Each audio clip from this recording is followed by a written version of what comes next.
You're listening to the Law Lives Project. I'm your host, Angie Vishianan.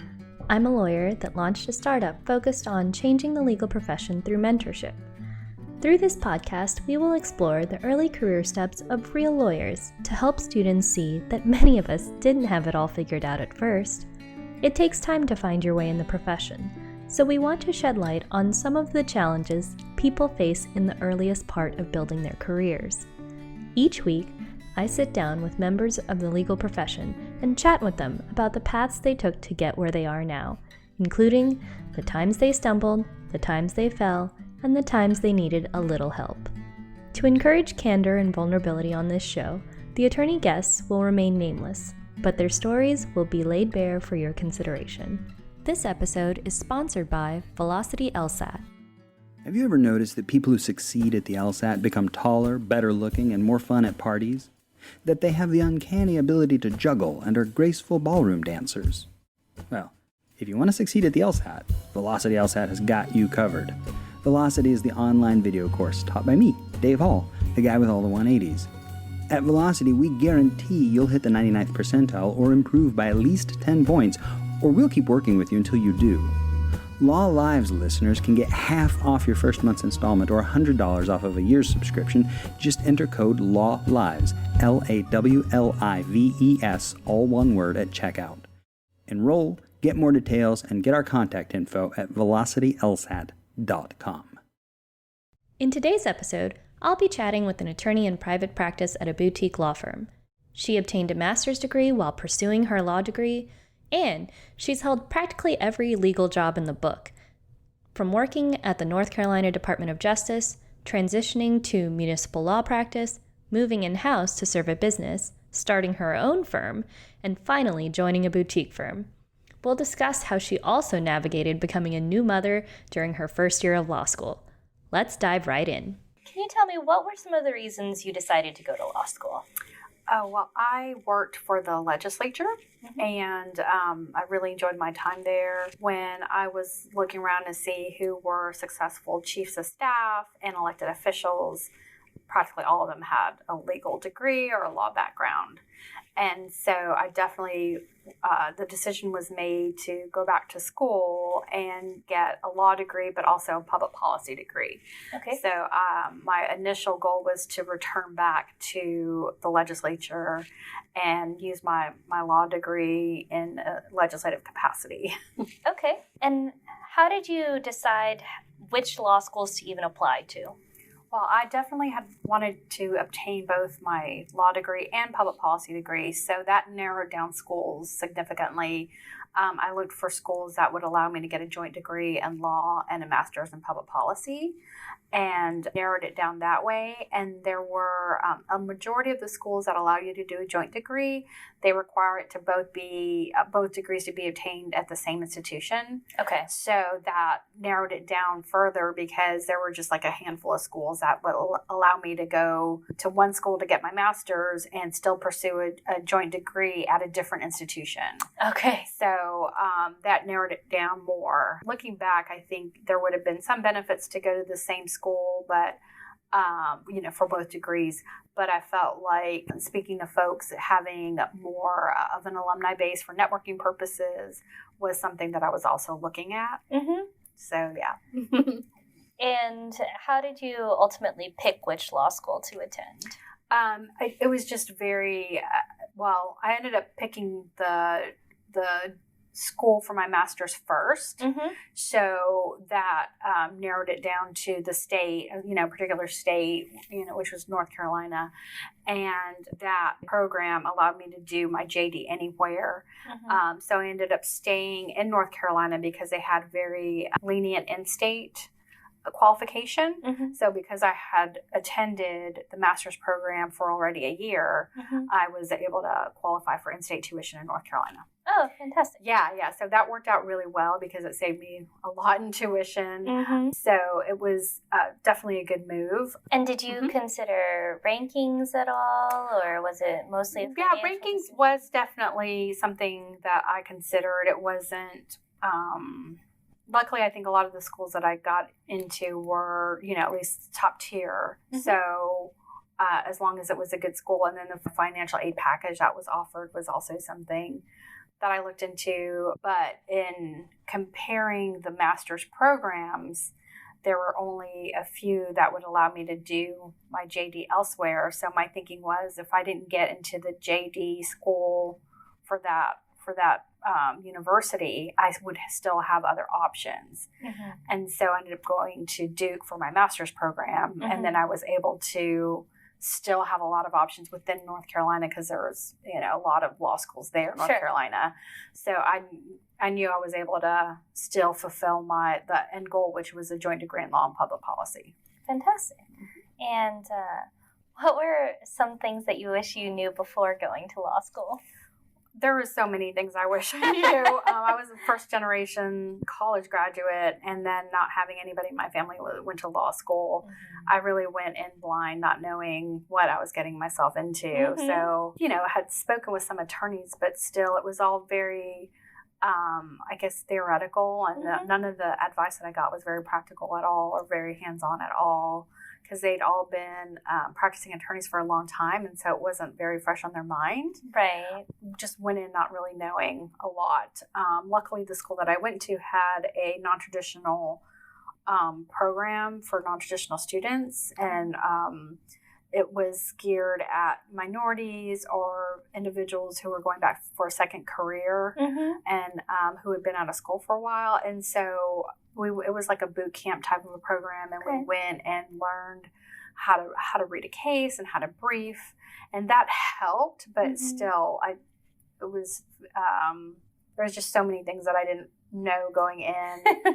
Was it overwhelming? It was very overwhelming. Not even knowing what a law review was. Mm-hmm. I mean, there's just so many things that I didn't know at all. So I think I would have spoken more with folks who had just gotten out of law school or were still in law school. That would have been very helpful. Do you think you picked your law school correctly? Or would you have picked a different one? I love North Carolina. I think it was really good for me to get out of the state. At the time, I felt like I had to be away from Texas because I had a lot of friends that were not going to school. I felt like that was going to be a distraction for me. Yeah, and they would not be able to, understand what I was going through. So it helped, but then returning back to Texas, I think it was difficult for me to find a job because I didn't have the alumni base here in Texas. So I think that would be one big suggestion, a recommendation I would give. If you know where you're going to end up living and you know that you're going to be living somewhere, I would go to law school in that state. Right. Because that's going to give you access to professors that know people. Sure. And your classmates, mm-hmm. and just a whole variety of resources that can help you. The local bar organizations. Yeah, absolutely. Mm-hmm. All of that. And so you can, your externship positions. Mm-hmm. So not only can you find jobs there, but also find potential clients. So did you participate in any extracurricular activities while you were in law school, like Moot Court or law review or clinics or externships? Well, I intended to do that, but I actually got pregnant my first year in law school. And so that shut out a lot of my extra time. So I ended up volunteering, being a part of like Hispanic Law Students Association mm-hmm. and some of the minority groups. But I did do the externships because they counted for credit, but anything extra like law review, I wasn't able to do that. Yeah. Oh my goodness, that must have been pretty hard. Very difficult. Juggling, very difficult. Having a baby and going to school. Yeah. So I pretty much found out I was pregnant maybe a couple weeks into law school. Wow. So I had my eldest child, I think a month after finals, 1L finals. Oh my goodness. Yeah. I can only imagine. It was difficult. Were you still able to finish all 3 years on time? Yes. Or did you? Luckily, I was able to finish on time. Part of that was because I had some of my credits from the master's program. Mm-hmm. So that ended up helping out. And actually, I might have been able to finish a semester early, just the way they counted some of my classes, because I would take classes that were sort of cross-listed, either in politics or policy or law. So some of those classes that I took for my master's program counted towards my law degree. Mm-hmm. Yeah, so luckily I was able to finish on time. Well, tell me about some of the personal challenges that you faced then, because Yeah. I'm sure other people who are parents in law school would love to hear. Yeah, so I think having the support system at the school I was at was instrumental. I remember telling the person who was the faculty advisor for the I think they called it the LEAP program. Okay. She was like the first person I told. Oh. And when I was telling her, she sort of was kind of held her breath a little bit and was waiting for me to say something. And I basically was like, I think I can still do this. I know it's not going to be easy. It's going to be difficult. And she exhaled and was like, yes, I was hoping you were going to say that. I didn't want you to drop out because you could totally do this. And so she was very supportive. Good. And I didn't even tell anybody during the fall semester. I think it was the spring. When I came back from Christmas break, it was very clear that I was showing. And so a lot of folks, I didn't even tell them that I was expecting. It definitely shifted. Like some folks just were either very understanding and were helpful, and other folks didn't want anything to do with it. So yeah, you kind of found out very quickly. Well, and understand, when you're forming your study groups, can be selective in terms of, well, who's going to, be able to pull their own weight in a study group. Right. And people are pretty competitive about study groups in law school. Exactly. And so folks that were like, well, what can I offer? They felt like I couldn't offer much. And so folks that were kind of, goal or I guess outcome oriented, sure, were just not, the gunners of the class. Yeah, absolutely. The gunners were like, okay, she can't really provide me with anything useful, which was, fine, because I found out very quickly who my friends were. Sure. Which was good. But then also the faculty were actually very supportive. So that all gave me something to bond over with a lot of the faculty. And even just being able to meet and know the faculty on a totally different level, I think that helped a lot. Having to study despite morning sickness, having to read even though I was really tired, being very laser focused on getting through law school. So I mean, it was like a mixed blessing. I wouldn't recommend it to anybody to do that, like plan it that way. Well, life happens, but right? Life happens. And actually there was a couple other students that ended up getting pregnant during that year, and it was to the point to where our dean said, she called it like a baby wave that we had at the school. Yeah. So it was it was just really interesting how it all turned out. Yeah, I'd imagine. Oh my goodness. So OCI, did you end up accepting a position through OCI for your second summer? Actually, yes, I did. I did do that, and it was with a government employer. So that worked out really well. It aligned well with what I wanted to do after law school. And they did work with me because it wasn't located in the city where the law school was. So I had to travel, and so they let me work 4 days a week so I could go home on the weekends and spend Friday, Saturday, Sunday. Okay. So yeah, I was commuting. Oh my goodness. Yeah. Were you bringing your daughter with you? No, luckily family was able to watch her during the summer. But it was hard to be away. So I was away like 4 days out of the week, and then I would go home and spend 3 days. Yeah, she was young. I don't think she remembers. She was like a year old. So. Yeah, but you remember. I remember. Yeah. I'm sure you remember. I remember the commute. Yeah. So what type of work did you do that summer for the government agents? I did a lot of interesting stuff. So luckily it was something that was variety. It was a municipal employer, one of the larger cities, and they had a number of departments because, a city they have their hand in lots of different types of areas. So I was able to work on employment issues and draft some memos on that. I went out to the airport. They had an airport, a municipal run airport, which not a lot of cities have. And I was out there for a week and worked on some issues with they licensed or issued permits for taxis. So only certain taxis could come and pick up from the airport. And there were issues surrounding whether or not that was considered, anti-competitive and creating a monopoly. And so, yeah, that was a very interesting memo that I was able to work on. I wonder how they would have treated Uber and Lyft. Well, and it's, it's kind of the same issue because they want to make sure that the the transportation that's servicing the airport is safe and clean and reflects well upon the city. Yeah, same kind of issues that are popping up years later. And I worked on some litigation, appellate litigation involving employees that worked in public safety, and actually worked on the briefs very closely on that, and that was very exciting. So you got to try a little bit of everything. Yeah, and the employer, it was very good. The way we were set up was very good because he wanted us to see all aspects of the city and made, we even went out to the police department. We went out to the sewage treatment plant. We went out to just basically get a really good bird's eye perspective and well-rounded perspective on all aspects of how the cities are run. That's amazing. Yeah. So the on-campus interviewing process for that job, do you remember, did you submit your resume and everything online through the school's portal, or how did that work? It was through the school's portal from what I recall. Luckily, I think because I had that work experience with the legislature and on campaigns, that helped me to stand out a little bit because I didn't go straight to law school from undergrad. Right. Yeah. Right. And were there any other experiences or connections or other factors that helped you gain skills or inroads for your first post-law school position? Did you actually end up working for the city afterwards, or? No, I didn't, but I worked with the state. Okay. And actually, I had externed with them during law school. Oh, okay. Yeah. So how did you get that externship?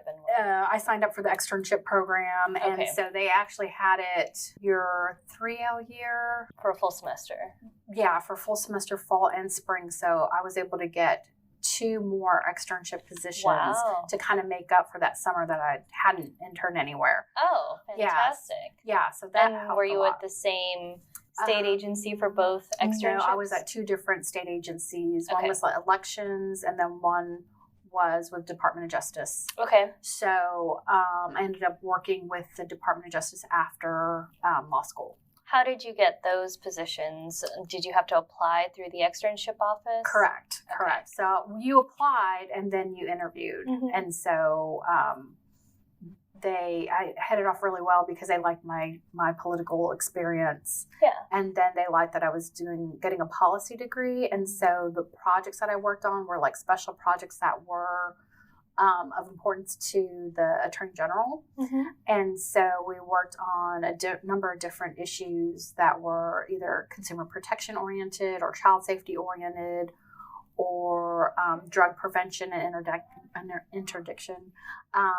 So that was very exciting because I could use both my policy degree and then my experience drafting bills with the legislature, and then also kind of create things that were going to be helpful for either consumers or local law enforcement or local elected officials. So that was a nice wonderful experience.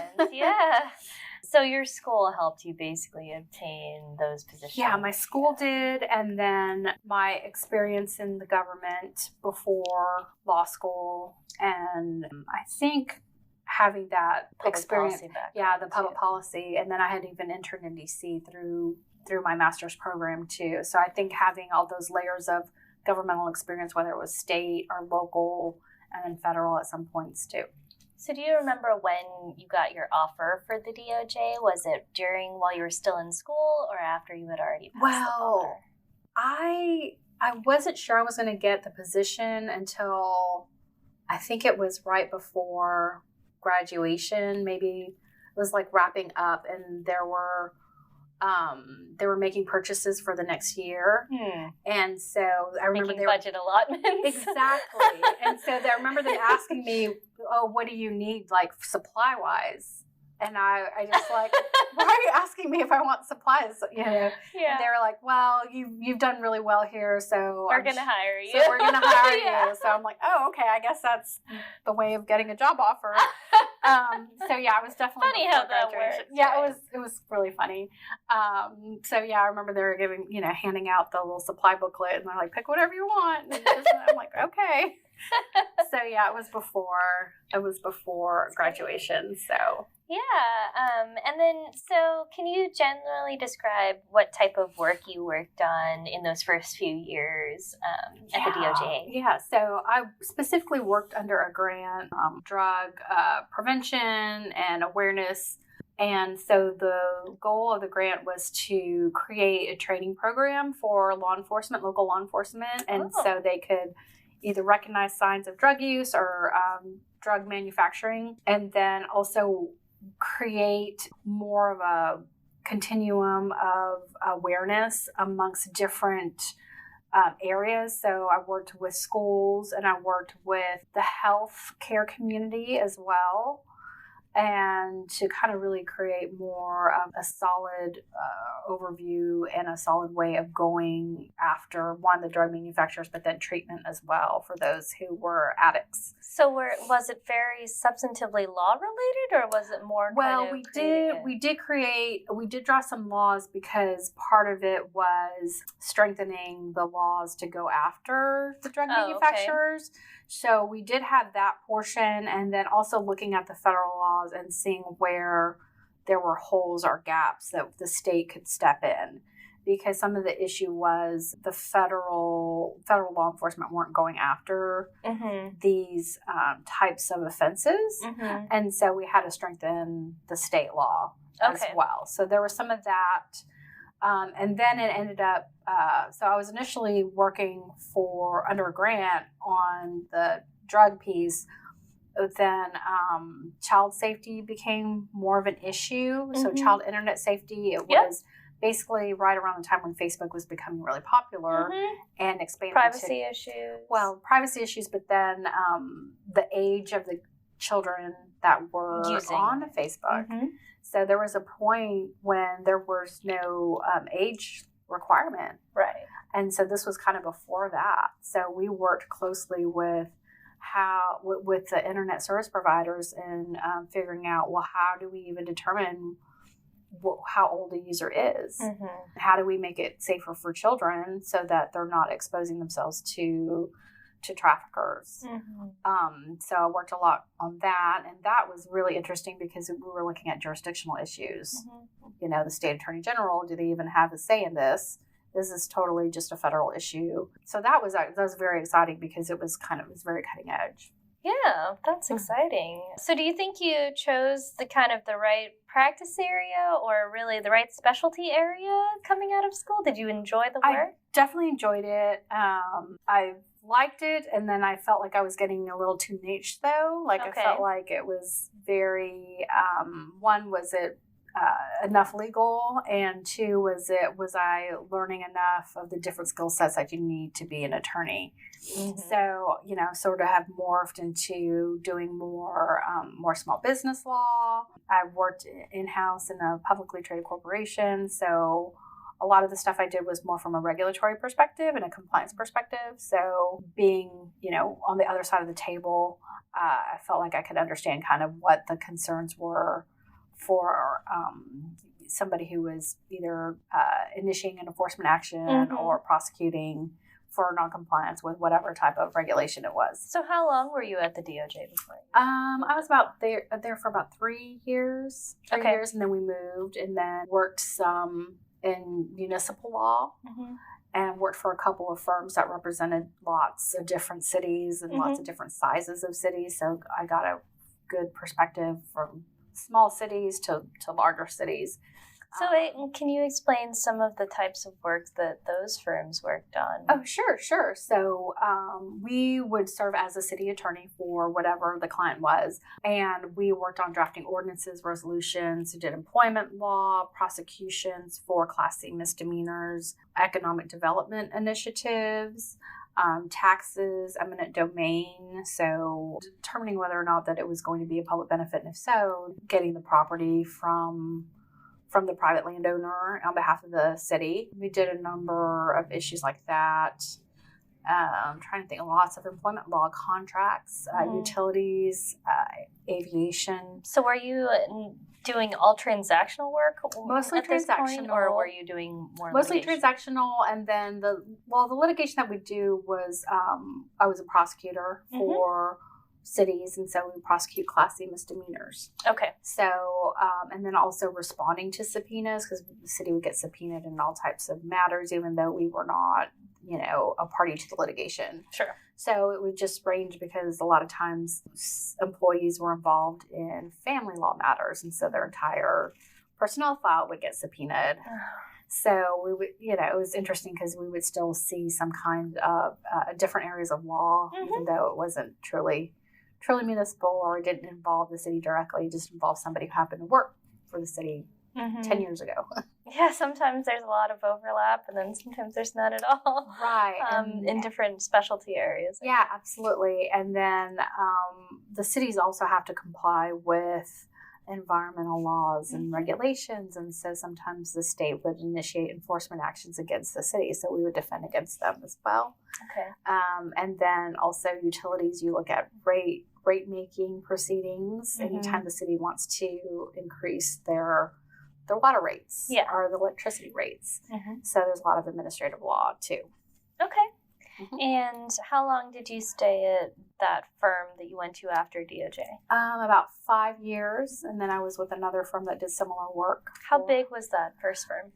It was probably about 20 attorneys. It was good size. And how did you find that position? Oh, we knew we were going to move, and so I knew I wanted to be a municipal law. I applied for every municipal position in the state that we were moving to, and ended up getting that position, and didn't know anybody here in Fort Worth or Dallas-Fort Worth area. Okay. So that's just how I applied. I just looked for a particular type of position and applied everywhere in the state. Okay. And then the firm that you went to after that, was it also focused on municipal law? Yeah, absolutely. Municipal law. So I was there for about another 3 years or so. And how did you find that firm? Actually when you're going after the same types of clients. And so, you just interact with certain firms because there's not that many firms that do municipal law. So you just kind of knew of them from having practiced in this area? Correct. Okay. Absolutely. Okay. After you left that firm, how did your career path evolve after that? I actually went in-house with a publicly traded corporation. They offer financial services, alternative financial services, secondhand retail. So that was actually through volunteering. I found that position through volunteering, and just another person who volunteered in the same groups. What were some of the differences being in-house as opposed to being at a firm? Very different. Very different. One, you're not billing. That's one big difference. Not living your life in 6-minute increments. Exactly.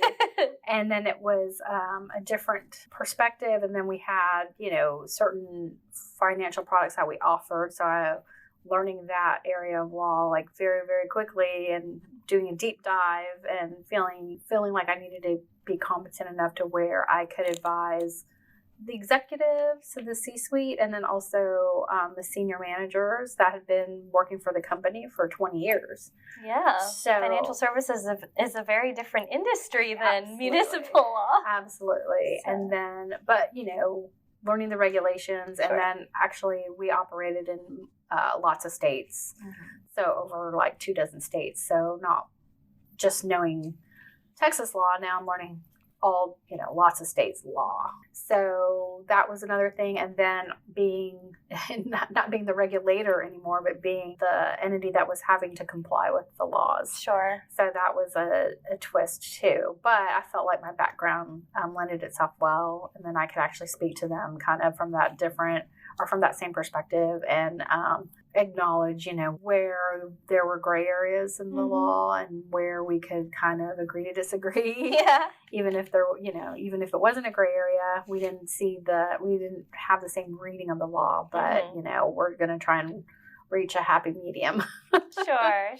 And how long were you in-house at that corporation? About 2 years. Okay. And then after that? And then I went out as a solo firm. I felt like I really wanted to help smaller businesses rather than a big corporation.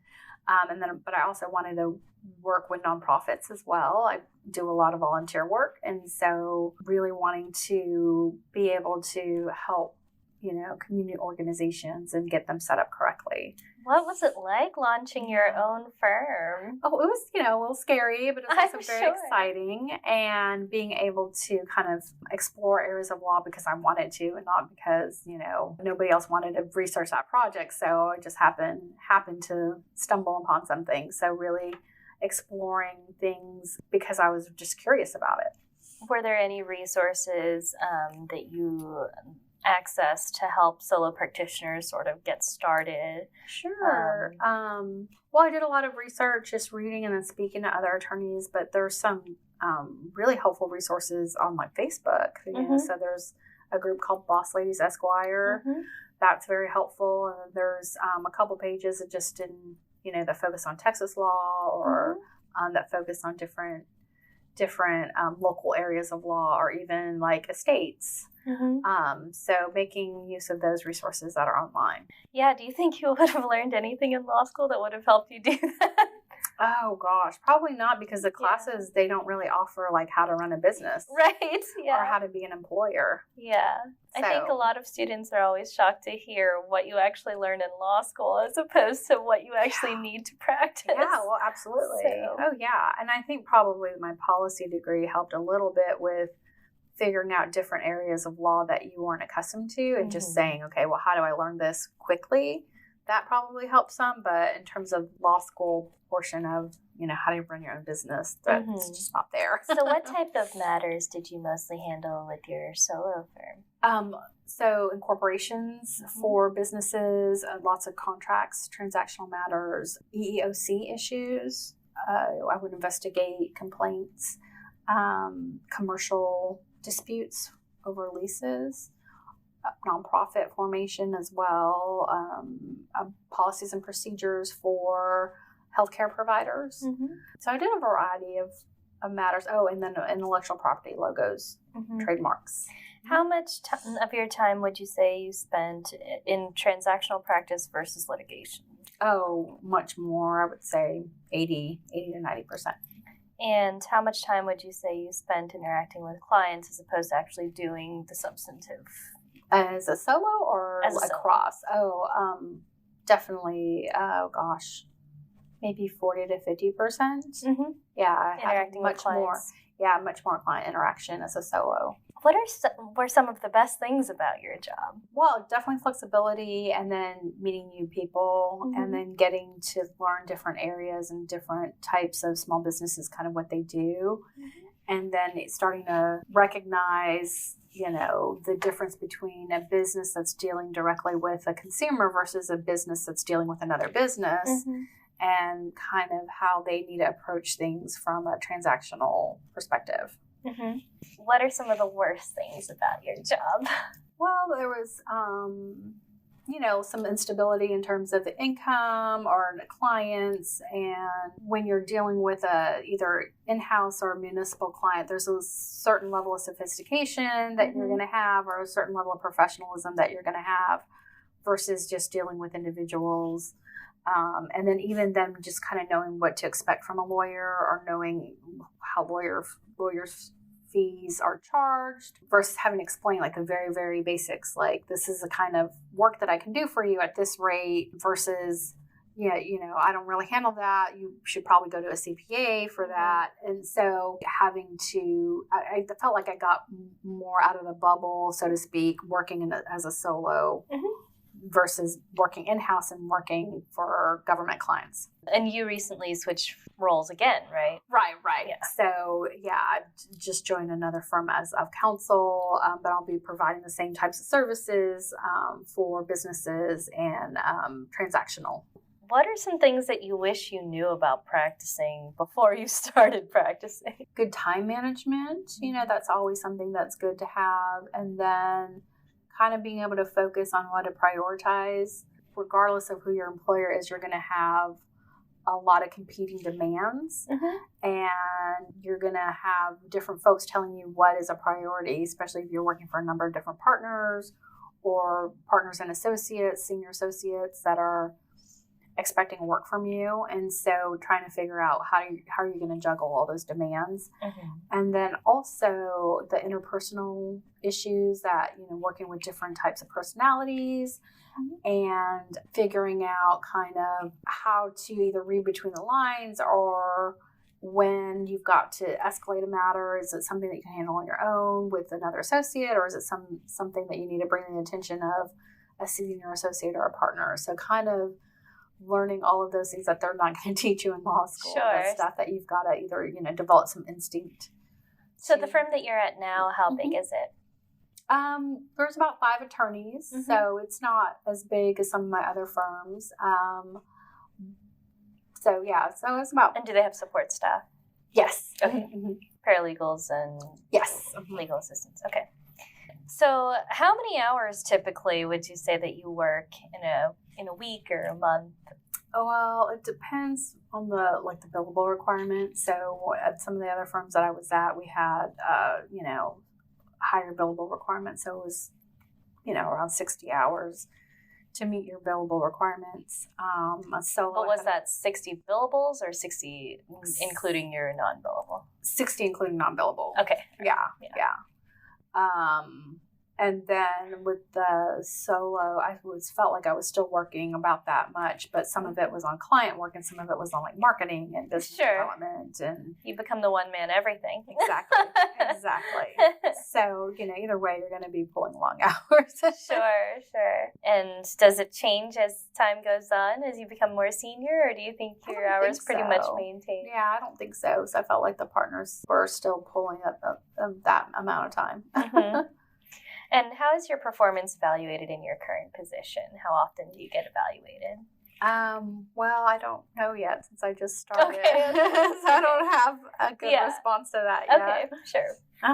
Let's shift gears a little and we'll go into some kind of advice for law students. Okay. So what character traits do you think someone needs to possess to excel in a position like yours or in a law firm setting like yours? Yeah, definitely being intellectually curious and knowing where to look for answers even if you don't know them, and not feeling the need to know all the answers right off the spot, because a lot of times when you're coming out of law school you don't know all the answers yet. And how do they say I don't know without looking stupid? Because I think a lot of law students are afraid of that. Right. So I had some really good mentors at the firms that I've been at. One of them was look, he goes, I'm far enough out of law school that I don't feel like I have to know all the answers all the time. He goes, but what I will do is I'll let the client know this is what my instinct is telling me, or based on my, experience, this is what I would recommend. But let me get back to the office, do a little bit more research, and nail down my answer for you. So that's a perfectly acceptable response. You can't use that all the time. There's going to be certain basic things that you're going to need to know. Yeah. And just figure out where those lines are. And if there's some gray area, just say, if my answer is this, and it's premised on, why this fact, fact A or fact B. If this is not true, or if you're unclear about that, then my answer would be modified. Yeah. So. And what are some things that law students can do to meet or network with other lawyers and professionals in your practice area or industry? Let's see. As a law student, there's a lot of ways to just network in terms of, a lot of times they won't even make you join a bar association or professional service organization. A lot of times if you say you're a student and you're interested in learning more about something, they'll let you come to an event. So take advantage of those events and take advantage of those organizations and affiliations. Absolutely. I would absolutely do that. And then, are there any specific ones that you would recommend that you know? Well, there's the Hispanic National Bar Association. That's a really strong one, and they have chapters all over.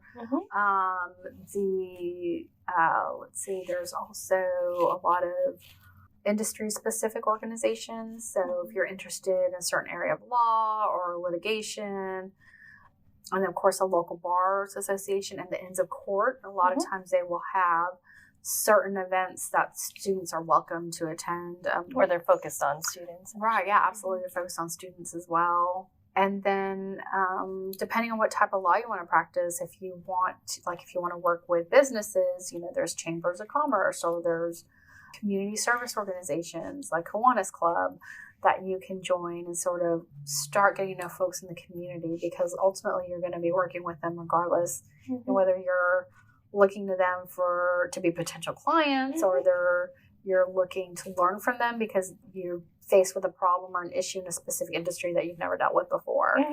So, a lot of practicing law is just meeting people and networking and knowing where to go for questions or answers. Yeah, sometimes your clients come from places you totally wouldn't expect. You meet them just out in the community. Absolutely. And that's happened. That happened to me a lot. Is I would be speaking at a networking event, and then the person who sponsored the event would come up to me afterwards and say, hey, I really liked how you explained something. Do you work on this type of an issue? And so you never know. Do you have any advice for law students that want to follow in your career steps, or that are in law school now hoping to be attorneys? Yeah, I would definitely explore make sure this is what you want to do in terms of being a lawyer. I would not just rely on what's portrayed in television or movies to figure out what that is. I would try and shadow somebody or speak to somebody and figure out if it's going to mesh well with either your personality or your long-term goals. And then just kind of figure out how you would want to spend your day, because what transactional attorneys do is so much different than what litigators do. And just have a better sense or better awareness of the possibilities that are out there. And that, I've worked with especially in the public law arena, a lot of attorneys that used to be a prosecutor, and then now they run, they're CEO of some kind of a nonprofit. Those avenues are still open to you as well. So even if you're not happy doing, if you're out of law school or you're in law school and you're thinking this might not be the right fit for you, but there's opportunities available just by virtue of having a law degree. And so don't shut the door on it, if you think this isn't for me, or you're surrounded by folks that their personalities don't seem like yours, that's okay. There's going to be a different perspective needed at the table. And so don't feel like you have to force yourself to be something that you're not. Yeah. Well, to that point, talking about perspective, have you encountered any challenges in your career from being a female attorney or being a minority attorney? Oh, yeah, definitely. Recently, I've been in some situations to where I just felt like just being a female, the confidence that they had in whatever you're telling them was just not there. And so there's going to be, unfortunately, there's going to be other attorneys that are like that, or clients that are like that, and just know that going in, that it's something that you're going to encounter, and not taking it so personally, just knowing that there's some folks that you're not going to be able to change their mind. Maybe having a way to deal with that when that happens, or maybe having somebody to turn to that you can speak to, because a lot of times it might be where you're unsure if it's even appropriate or inappropriate, and you need to just have a sounding board for that. Speaking to other folks, what do they do when they have that situation, or they come into that situation, and figuring out how to respond. Because a lot of times you're just taken aback and you're taken off guard and you don't know how to respond, and then you're thinking about it, for a week or two, figuring out what you could have done. Maybe talking to folks ahead of time. Obviously you don't know when that's going to happen, but odds are at some point in your career, something like that's going to happen, whether it's somebody who says something inappropriate or treats you in a manner that you're not comfortable, or is not receptive to the advice you're giving because they feel like you're not as good an attorney as a male attorney. And have you felt like you faced any racial discrimination in our profession? I don't think as much, and I think part of that is because I've been in the government sector, in the public sector, and even the in-house position that I had, we actually had a lot of diversity, but it was we were working in alternative financial services, and so a lot of our clients were people of color. I don't think that I've encountered that as much. good to hear. Yeah, so That's good to hear. I think that's encouraging. Well, thank you so much for participating today. I think your interview will be very helpful for students. Well, thank you. To hear from your experience and your career path, I think is kind of very varied and a wide variety of things that you've done. So that's very good. Awesome. Thank you so much.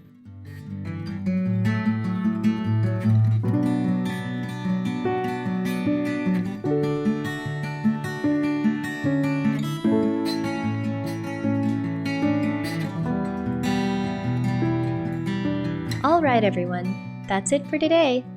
Thank you to our guest speaker, and thank you to all of you for listening to another episode of the Law Lives Project. If you're a prospective law student that's interested in speaking with attorneys one-on-one, check out leguplegal.com. Legup Legal is an online mentoring platform that connects prospective law students with attorney mentors. Sign up for a membership today to learn more about the practice of law and see if it's a good fit for you. If you enjoyed this episode, I would appreciate it if you left a review on iTunes or any other platform that you're listening on. If you have any questions or comments about anything you heard on the podcast, or if you have ideas for guest speakers, please contact me by emailing me and my team at info@leguplegal.com. Thanks again, and don't forget to tune in next week.